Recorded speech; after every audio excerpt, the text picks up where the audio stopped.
ராமாயணத்துல ஸ்ரவணன்கிற பேர் இல்லை, தபஸ்வின்னு தான் இருக்கு. அதனால அந்த தபஸ்வியை கூட்டுண்டு அது கொன்னுட்ட சம்பவத்தை தசரதர் ஞாபகப்படுத்தி கௌசல்யா கிட்ட எழுது, சுமித்ரா கிட்ட எழுது, உயிரை விட்டுட்டார்.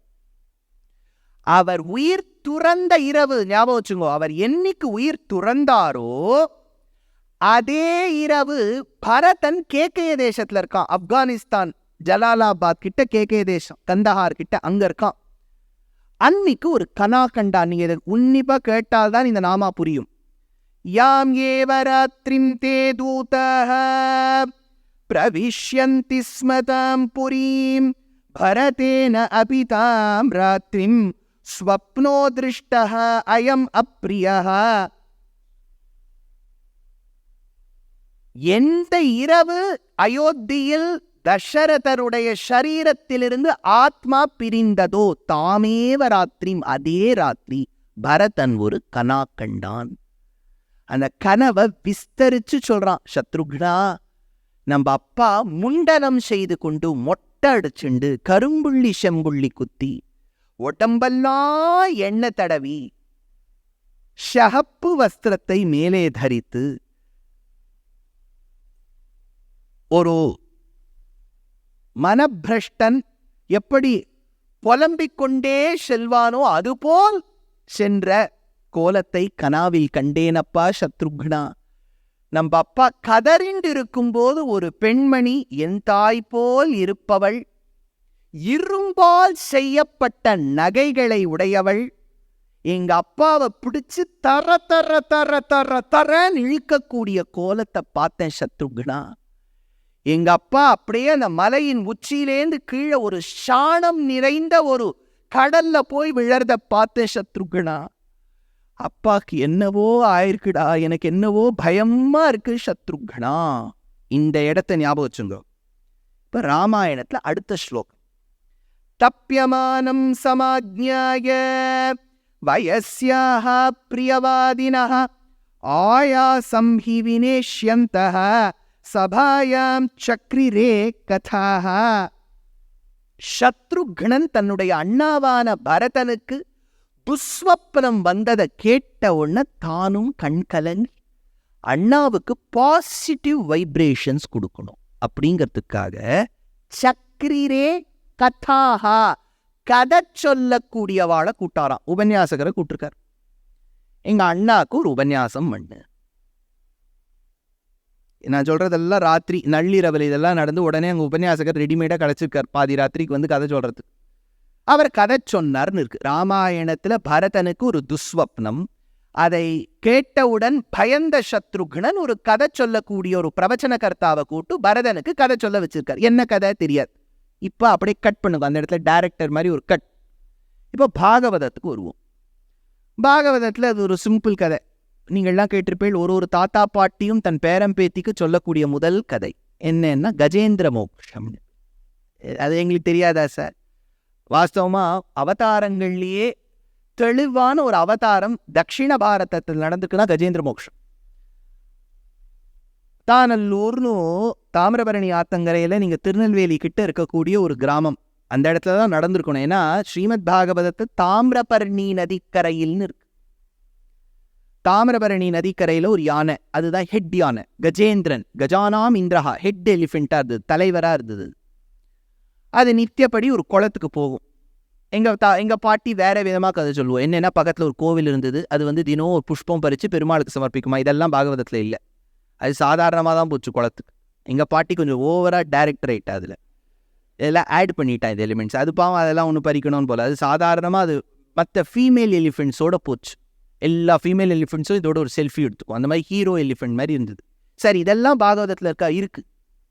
நான் சொல்ற விதம் வேணா மாடர்னா இருக்கலாமே ஒழி, இதுவும் இருக்கு. பெண் யானைகளோடு சென்றது, அதுக்கு மஸ்தகத்திலேருந்து மத ஜலம் பெருகிட்டு. மத ஜலம்ங்கிறது அந்த காலத்தில் என்ன சொல்றாங்கன்னா, அது மஸ்தகத்திலேருந்து ஒரு லிக்விட் வருமா யானைக்கு. அது ஸ்ருங்காரத்தில் இருக்கும்போது அதுக்கு அந்த மத ஜலம் வரும். அது இன்டாக்சிகேட்டிங் ஃப்ளூயிடும்பா. அப்படியே அந்த வண்டெல்லாம் அந்த சுற்றி ஹிருங்காரம் பண்ணுமா. சார் நீங்கள் பார்த்துருக்கீங்களா? யானையை பார்த்தாலே பயமா இருக்கு. பாரதியார் தான் ஞாபகத்துக்கு வரார். இதில் உட்காந்து அது மஸ்தகத்தை போய் தொட்டு அது லிக்விட் எல்லாம் பார்க்க முடியுமா? ஏதோ புஸ்தகத்தில் இருக்க சொல்றது நம்புறேன், அவ்வளோதான். அந்த யானை வந்து அப்படியே அந்த ஃபீமேல் எலிஃபென்ட்ஸோட இருக்கு. அது குளத்துக்குள்ளே இறங்கிட்டு அப்படியே ஒரு தாமரையை பறிச்சு. தமிழ்நாட்டில் அந்த காலத்தில் குளத்துலையாவது தாமரை பூத்துருக்கு பாருங்க. அதனால அந்த குளத்தில் இருக்கக்கூடிய தாமரையை அப்படி பறித்து இப்படி ஸ்டைலாக இப்படி நிறுத்திட்டு அதோட தும்பிக்கையில் இப்படி அந்த ஃப்ளவரை காமிக்குது. மற்ற ஃபீமேல் எலிஃபென்ட்ஸ்லாம் பாட் டீகே தலைவரே ஆஹா ஓஹோ எல்லாம் சொல்லியாச்சு.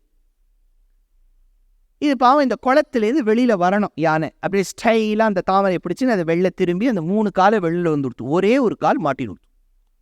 யானை ஏதோ சகதி போல இருக்கு. ஏன்னா சகதி இருக்கக்கூடிய இடத்துல தான் தாமரை பூக்கும். பங்கஜம்னு பேர் இல்லையா அதுக்கு. அதை நினச்சி சகதியில் போய் மாட்டின்னு கொடுத்து காலுன்னு அப்படி இப்படி மூவ் பண்ணிட்டு அது மூவே ஆலை வலிக்கிறது வேற என்னன்னு பின்னாடி பார்த்தா ஒரு முதல்ல தன்னுடைய வாயில இந்த 4வது காலை பிடிச்சிட்டு. இதுதான் கதை. அதில் பாகவதம் விஷ்ணு புராணத்துலாம் சொல்லுவது 500 வருஷம் சண்டை போட்டுது, 1000 வருஷம் சண்டை போட்டுது. இதெல்லாம் நம்ம 500 1000 இப்போ பேரம்பேத்திலாம் கேட்ட 500 years சண்டை போட்டுவா. இது என்ன சொல்லணும்னா ரொம்ப நாள் சண்டை நடந்தது அவ்வளோதான். இப்போ நான் இப்போ உபன்யாசம் 2 மணி நேரம் சொல்கிறேன்னு வச்சுங்க. ஒருவேளை நன்னா இருக்குன்னா உபன்யாசம் நீங்கள் அப்புறம் சொல்வேன், ஐயோ 2 மணி நேரம் எப்படி போச்சுன்னே தெரியலையே அப்படின்பே. சுமாராக இருக்குன்னு வச்சுக்கோ, அப்பா எப்போ தான் நிறுத்த போகிறாரோ ரொம்ப நாளி சொல்லிட்டு இருக்கா மாதிரி இருக்குன்னு சொல்வேன். 2 மணி நேரம் 2 மணி நேரம் தான். ஆனால் அந்த அனுபவம் நன்னா இருந்ததானே 2 மணி நேரம் 2 நிமிஷமாக இருக்குது. அதே 2 மணி நேரம் சுமாராக இருந்ததானே 4 மணி நேரம் மாதிரி இருக்கு. அவ்வளோதான் ரிலேட்டிவ். அது சண்டையை போட்டு பார்த்தது அந்த யானையால் முடியல. அப்போ அந்த யானை என்ன பண்ணிட்டு சார் இதெல்லாம் ஒரு பெரிய கதையாக ஒருத்தர் என்கிட்ட கேட்டார். ஏன் சார் இந்த முதலைக்கும் யானைக்கும் வர சண்டையெல்லாம் நேஷ்னல் ஜியாகிரபிக் சேனலில் வர வேண்டிய கதை, எதுக்கு பாகவதத்தில் இதெல்லாம் சொல்கிறேன்? பாகவதம்ங்கிறது ஒரு பக்தி நூல். அதில் போய் ஏதோ 2 அனிமல் சண்டை போட்டது, யானை சண்டை போட்டு தான், முதல்ல சண்டை போட்டு தான், இதெல்லாம் ஒரு பெரிய கதையான்னு கேட்டால் வாஸ்தவமாக கேள்வி நல்ல கேள்வி தான். இது நீங்கள் ஆஃப்ரிக்காலாம் போனீங்கன்னா மசை மாறான்னு ஒரு இடத்துல தினமும் நடக்கக்கூடிய விஷயம். ஒரு குளத்தில் ஒரு முதல்ல இருக்கும், யானை பிடிச்சிக்கும், இழுக்கும், கத்தும், இப்படிலாம். ஆனால் இப்போ அது பாகவதமாக மாறும். எப்போ இந்த யானைக்கு அந்த வலியில போன ஜன்ம ஞாபகம் வந்துடும். எல்லா மிருகத்துக்கும் வராதே, நமக்கே வராதே. இப்போ நம்ம வலியில் துடிச்சுட்டு இருக்கும்போது போன ஜென்மம் இந்த ஜென்மமே வேண்டாம்னு தோன்றது. போன ஜென்மம் எங்கே ஞாபகத்துக்கு வரும்? இந்த யானைக்கு வந்துடுத்து. அதுக்கு ஜாதிஸ்மராகான்னு பேர். அந்த யானைக்கு ஞாபகம் அதுக்கு தோன்றது. நம்ம ஒரு ராஜாவாக இருந்தோம், இந்திரத்யும்னன்னு பேர். இந்திரத்யும்னா பாண்டிய கண்டாதிராஜஸ்வத் பக்தாத்மா சந்தனாத்ரௌ கதாச்சித் त्वत् सेवायां मग्नधीः आलुलोके नैवागस्त्यं प्राप्तमातिथ्यकामம் பட்டதிரில் வர்ணிக்கிறார். இந்திரத்யும்னன் ஒரு பாண்டியராஜா பாவம் அகஸ்தியர் வரும்போது எழுந்துக்காம இருந்துட்டார். ஒரு பெரியவர் வந்திருக்காரு, தலையை ஆட்டினார். வாங்கோ சுவாமி உள்ள விஸ்வம் விஷ்ணு வஷட்காரோ பூதபவ்ய பவத் பிரபு பூதகிருத் பூதபிருத்பாவோ பூதாத்மா பூதபாவனஹ பூதாத்மா பரமாத்மா ச முக்தானாம் பரமாகதி அவ்யய புருஷ சாட்சி க்ஷேத்ரஜோ க்ஷரயேவ ச யோகோ. இப்படிதானே நம்மளும் யோகணும்னு சொல்கிறோம். எங்கேயாவது அப்படியே பகவத் தியானமாக பெரியவா மாதிரி இப்படியே கண்ணு மொழினா உட்காந்து சொல்லிட்டு இருக்கோம். நம்ம உட்காந்துன்னு அப்படியே ஆக்ஷன்ஸ்லாம் பண்ணுற மாதிரி இவரே சொல்லிவிட்டார். வாங்கோ அகஸ்தியரே சாட்டாச்சா இல்லை ஆற்றுல எல்லாரும் பருப்பு உருண்டை குழம்பு பண்ணியிருக்கா. நேற்று தான் சாந்தா பாட்டி ஒரு புது பட்சணம் போட்டிருக்கா யூடியூப்பில், அதை பண்ணியிருக்கா, அதை பாருங்கோ அப்படின்னு சொல்லிட்டு ஏதோ சொல்லியிருக்கலாம். இது அகஸ்தியருக்கு கோவம் வந்துடுத்து. அகஸ்தியர் பொதுவாக ரொம்ப சாந்தமானவர், நல்ல மூடுக்காரர் தான். அன்றைக்கி ஏதோ கொஞ்சம் கோவம் வந்துடுத்து. நீ எப்போது தலையாட்டினாயோ தலையாட்டக்கூடிய மிருகமான யானையாக பிறப்பாய் நீ சாபம் கொடுத்துட்டு. அந்த காலத்தில் எப்படின்னா சாபம் கொடுத்தாலும் பலிக்கும், ஆசீர்வாதம் பண்ணாலும் பலிக்கும், வேறு இன்னும் ஆக மாட்டேங்குது.